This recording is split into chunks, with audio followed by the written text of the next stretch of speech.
అంగన్వాడీల్లో మురిగిపోయిన గుడ్లు, గర్భిణీలు పిల్లలకు వాంతులు పట్టించుకొని అధికారులు.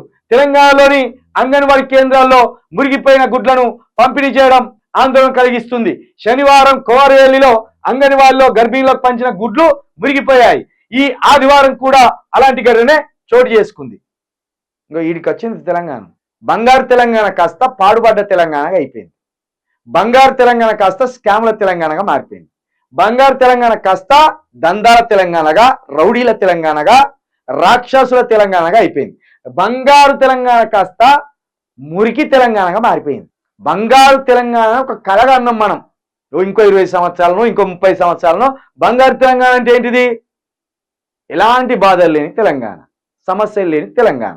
కరెంటు సమస్య కావచ్చు, నీటి సమస్య కావచ్చు, విద్యా సమస్య కావచ్చు, పింఛన్ల సమస్య కావచ్చు, రైతుల సమస్య కావచ్చు, ఏ సమస్య లేకుండా అన్ని వర్గాల ప్రజలు, అన్ని కులాల ప్రజలు, అన్ని మతాల ప్రజలు సామరస్యపూర్వకంగా సుఖ సంతోషాలతో జీవించడము బంగారు తెలంగాణ కాన్సెప్ట్.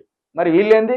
ఆఖరికి గుడ్లలో కూడా, గర్భిణీలకు కూడా ఇచ్చే గుడ్లలో కూడా నాసి రకమైనవి పెట్టి గర్భంలోనే ఆ పిండాలు చచ్చిపోయే పనికి శ్రీకారం చుట్టింది.